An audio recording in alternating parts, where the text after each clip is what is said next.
I just had a really interesting thing happen. I'm watching a video by, you know what, I'm gonna stop telling you who by, because there's some weird shadiness going on with a bunch of people that are like messing with me, honestly. They're from this group that I was a part of, and they keep sending people over to, like, you know, the Wicked Witch keeps sending her flying monkeys over. And they all keep saying the same thing. Oh, there's bad energy over there. Can you help us?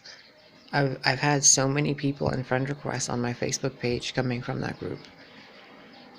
And this reading I'm watching that has nothing to do with any of that stuff. It's like my own little personal person I go to. And she's talking about how there was a lot of stuff that happened in my life that had to have happened the way it happened. And it's the same message I got in a reading I did for myself last night. And for someone else that was sent by a not so nice lady to mess with me. In his reading, it came up too. Everything had to happen this way for a reason, so that certain lessons could be learned. Well, I was listening to this person just now, and everything in my mind and my sight and my reality went black. And I saw this, like, judge angel, like, I don't know how to describe it. It looked like the scales of justice, and like a goddess holding a sword, and her eyes were covered, and like the stereotypical justice symbol, but it was a living being, and its voice sounded so echoey, and it was like she was reading my soul, the the things I'd had to go through. And my soul was in this, like, place, like this auditorium, but all I could see was the darkness and the statue. And then all these people were in the darkness, like all these other souls, right? All these other people, beings. And the being asked about betrayal. Like, she was saying that I had to be betrayed by everybody so that I could move from one place to the next, so that I would have absolutely no reason to stay in the previous place. That was the agreement. And then she was asking who was going to be, like, who wanted to, you know, who volunteers to help do this. Like, of the soul group, who's volunteering to come help do this. And that moment is what just flashed in my head. That entire scene being set up, and then that question being asked, and then me seeing the entire darkness and just staring at it and wondering, like, who's going to step forward. And the feeling I got was of this person I knew, but not in this life. Sorry, I just had a really sugary piece of candy. Like, you know those little breads with, like, caramel drizzle? It's like a pastry. Anyway, it was delicious. This one soul stepped up, and it's like, I'll do it. And in that moment where I heard that, I thought it was myself saying it to myself, so that I wouldn't be betrayed by anybody other than myself. But it wasn't me. It was like all these other souls. Like, these souls weren't, you know, fragments of my soul. They were fragments of, like, they were the complete other souls, like all of them. It was very interesting. And one of them stepped up and said, I'll do it.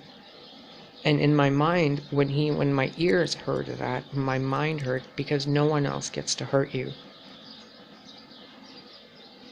So I don't know what things you're going through in your lives, but when I saw this, I felt so immature for ever having had a grudge or anger or anything towards any living being. Keep that in mind, so that when you're really pissed off about something or someone and how they wronged you, or you're not getting money from this, or people are sending, flying monkeys over to you to harass you, or, someone cheated on you, or your children are being bratty, or you don't get to see them, or you lost them, or you got your room stolen, or like, your partner, your dad, your mom, whatever the fucking situation is. Really look at it in a neutral, completely in the dark kind of way and wonder, why the fuck is this really happening? Without feeling the underlying foundation of being a victim. So if you take you being hurt on purpose to hurt you, to have you suffer away, okay, because that's all, like, it's fact. Take it away. People hurt each other so that they're suffering. That's fact. People hurt you because they wanted to hurt you. That's fact. It's fucked up, but it's fact. So, but if you go all the way back, go back behind all the reasons, all the emotions you're feeling, all the thoughts you're having, all the assumptions, all the what ifs, all the paranoia, all of the justifiable reasons you've had and other people have had to hurt you. Now, ask yourself a question. At the height of your intelligence that you can't even imagine, somewhere down the line that you can't foresee yet, if what you're going through is a process of something, because in the past you've gone through something which has led up to what you've gone through now, which is leading up to what you'll go through later, which is leading up to what you'll go through later, and later, and later. With all of your intelligence, your common sense, the simplest way of looking at things, the simple fact and logical, rational, non-emotional, very neutral, fact-based alchemical process. You mix oil with water, you get a certain thing. You mix sugar and salt, you get a certain flavor. You mix ketchup with mustard, you get a certain color, flavor, scent, whatever. You mix rice with water, you get a certain texture. You mix what you went through with who you are, what's the outcome? Without feeling like you're being victimized or punished.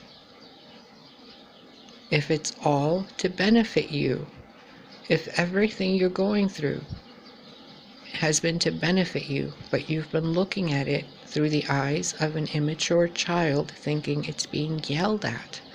Remember, we all have an inner child. If somehow subconsciously we're looking at reality through the eyes of that inner child, and then there's eyes of an adult to look through, and then the eyes of a god, goddess to look through. Which eyes can you look at your life through to see what the fuck the point of all of this has been? And if you can't see that far, then can you see far enough in the past or the future for you to comprehend that you're not a victim at all? So, is it possible for you to really carry yourself in a manner of someone slightly less wounded than yourself? Do you think you can do that? So let's say you're standing before the hosts of archangels, right? Whether they're the matrix construct archangels or they are the real ones from the transparent light that you can't even perceive yet. And just FYI, most angelic beings don't have names. The ones that have names are named. Keep that in mind. You know I'm right. No being of the divine transparent light would care what you call it. If it cares what you call it, doesn't it mean that it has an ego? And if it has an ego, what do you think it means? It's not very angelic, is it? I don't care if it's Archangel Michael, or I don't care if it's whichever Messiah or saint. If they're really of the light, they don't care what you call them. They care what you do with your life to better yourself and the lives of other people. Their names are irrelevant.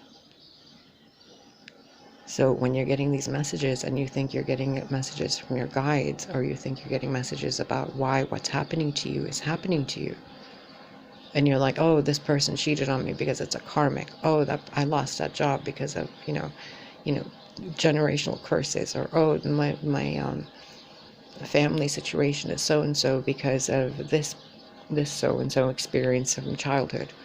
Or like, oh, your relationship with your partner is that way because of daddy or mommy issues that are ingrained.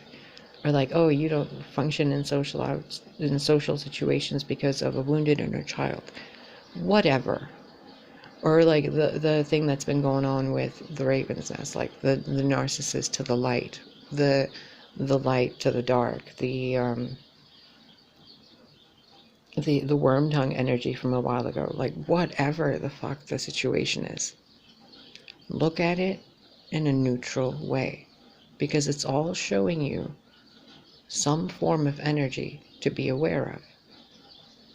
And if you're looking at life thinking that you have been tortured, punished, abused, betrayed, abandoned, victimized, etc., then it's like being in a classroom and someone's asking a student to dissect a frog, and the person thinks that the frog is going to feel pain. So they're like going through an entire mind fuck on their own in the class, and thinking, am I a good person? Am I a terrible person? Am I going to cut this frog up? Oh no, there's grossness, there's this, there's that. But if you look at it from a very intelligent, rational, simple, fact-based kind of way, none of it is real. It's all illusions, it's all energy, and it is all teaching you something so that you can harness the energy in your body in a more integrity-filled way. Right? You can either cut that frog up and like scream, scream and be squeamish and cry, or puke, or like faint. Or when I had to dissect a frog in high school, I bailed. I didn't even go to school that day. I went to the mall and I sat there eating Arby's in the cafeteria at the mall. I didn't want to cut nothing up. Get out of here. I used to cut school so much. It was ridiculous. Okay, do I give you another example, or do I cut this short? I think you get it. I mean, I can give you personal examples, like me and the twin, right? So many people have, like, I have shared everything with you, because I almost everything.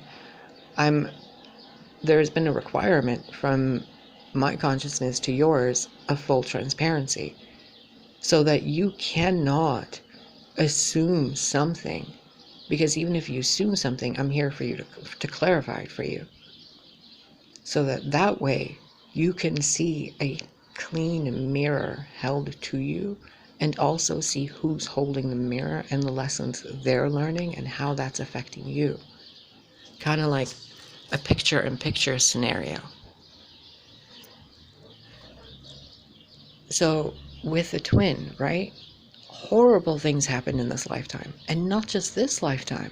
Like when I met him, I knew he was someone from a previous lifetime. And when we got together, we had abilities where we would teleport and jump and like drive through places and like get to different parts quicker. It was fucking fascinating. Like time and space became really kind of easily malleable. It was also very hectic and chaotic and not easy to be anchored in any reality. One moment we're this, one moment we're that, one moment we're our parents, one moment we're all of our friends. One moment we're friends, one moment we're, you know, in a relationship, while we're in the same house, while we're in the same moment, like the same 5 minutes. We would jump realities back and forth, and we'd both be aware of it because we were both connected to each other, like tied to a rope kind of thing. And in the beginning of the video, I was telling you of that dark place with the angelic justice statue. Well, the first energy that popped up, I thought it was my own, but it was, I'm guessing, you know, let's say it was a twin.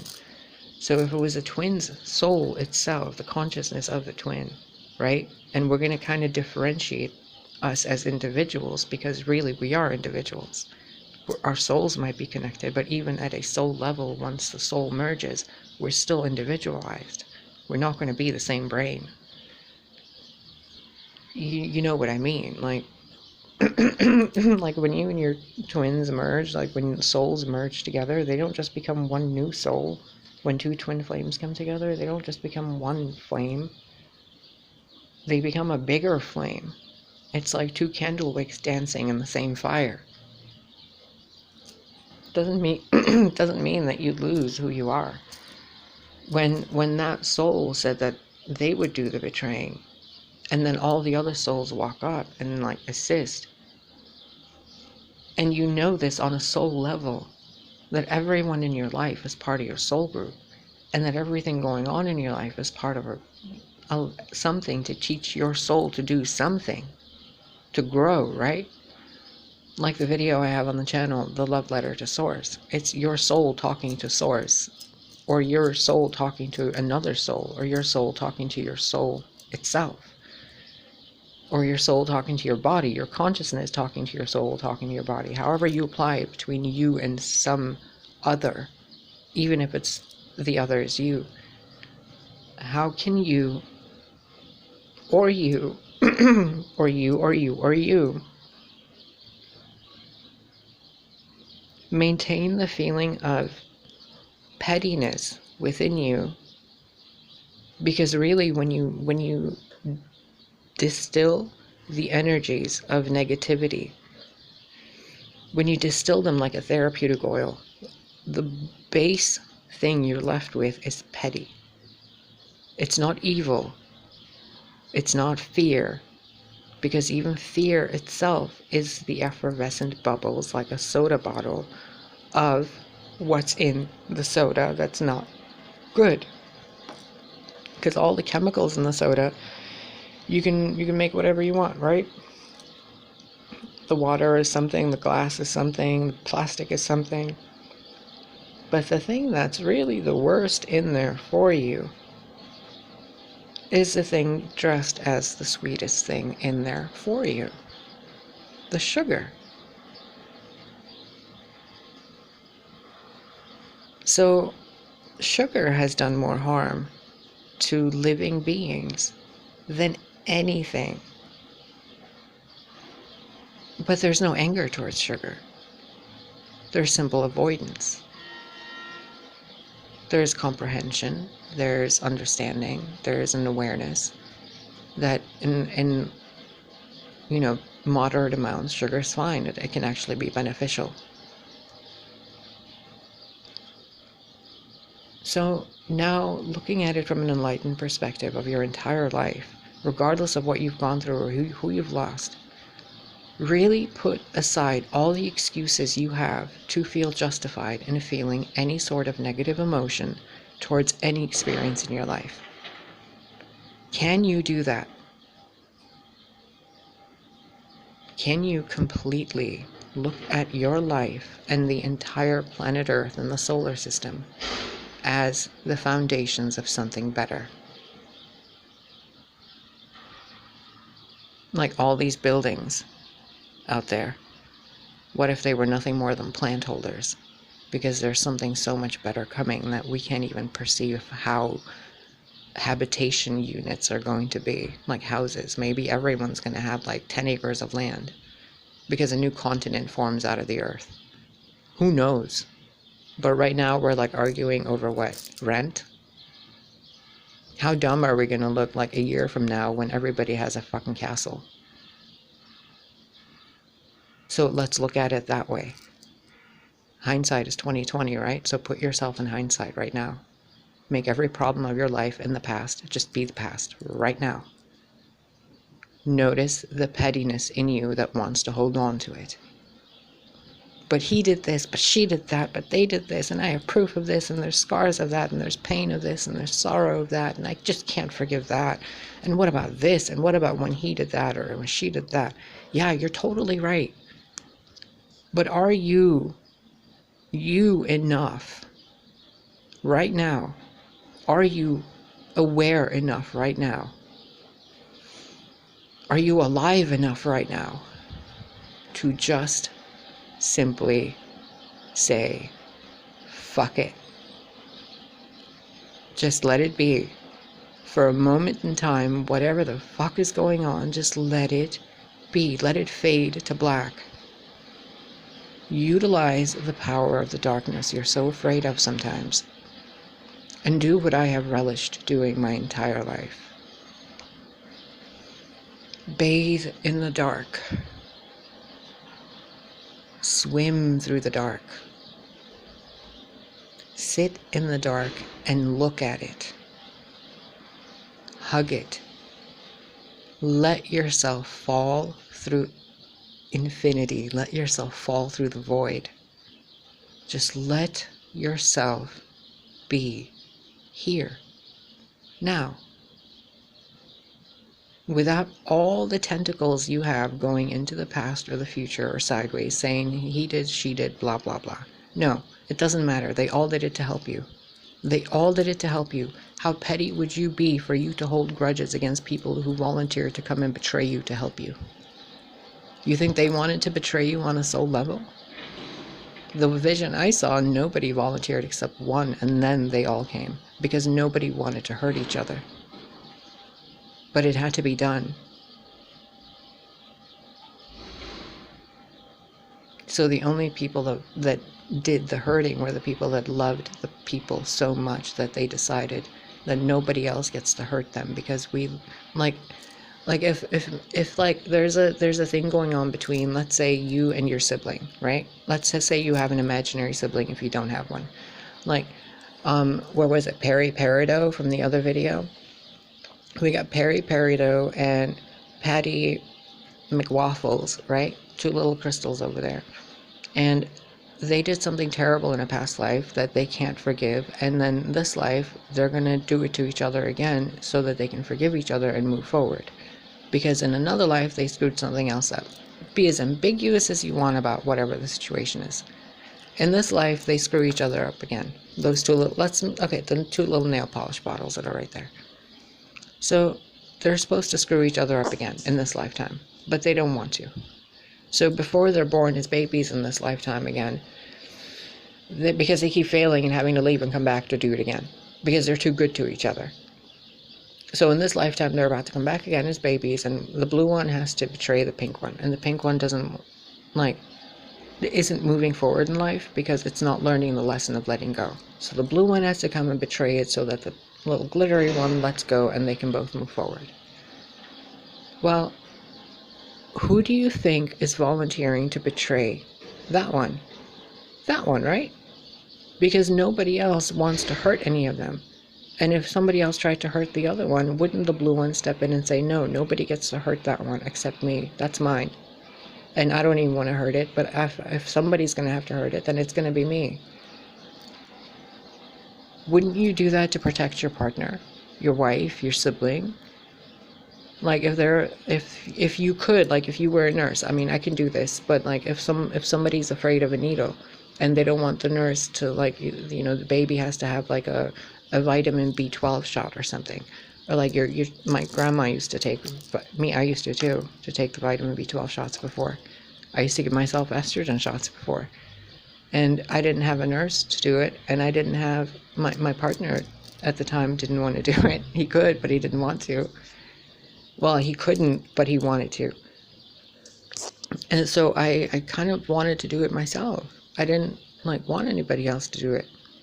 But if he was going to have to go through it and he didn't know how, I would have been the one to do it. I didn't want some random nurse coming in there to do it for him. When my tooth was taken out, I didn't. And it was really bad, you guys. It was a wisdom tooth that was like grown so sideways. It fucking hurt. And when they took that out, I had to have somebody take care of it. And my partner at the time, the twin, was like, no, nobody's going to come here and like play nurse with you. It's fine. I'll be here. I'll come home from work early. We'll switch the bandages and then I'll go back to work.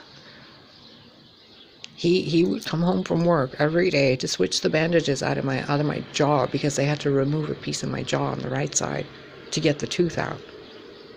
Because my jaws were tiny. My mouth was small as hell. So he would come home from work and do it and then leave. That's that. So the people in your life that are screwing you over are doing it because they are doing it because nobody else, they're not letting anyone else do it because they fucking love you. They would rather smack you upside the face than having some random stranger come and smack you upside the face. They would rather like steal your entire business than someone else do it. They would rather like this than having someone else do it. Do you know what I mean? Because you would do the same thing. If somebody is like, oh, you got to give your mom, you know, her, like my mom has these diabetic shots she takes sometimes. So like if she didn't want to do it, I wouldn't go have a nurse come and do it for her. I'd go do it myself. I'd be like, give me that. If like, if your baby has a diaper being changed and you don't want to change a, you know, poopy diaper, are you going to go and hire a nanny to do it, or are you going to do it yourself? It's your baby, right? It's not comfortable for the baby to have its diaper changed. It's fucking awkward. Don't you remember? It's not comfortable for like a 90-year-old to have a diaper changed, depending on what condition their body is in. Like, you'd want to do it yourself, right? To take care of your family. That's what this life is. That's what this is.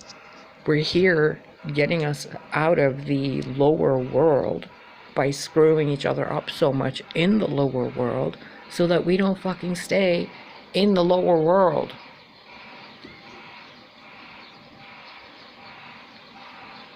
Because the lower world is the foundations. We don't stay in the foundations. We move up to the higher worlds. When we come down to the lower worlds, it's to learn the foundations so that we can rise up from the lower worlds to the higher worlds.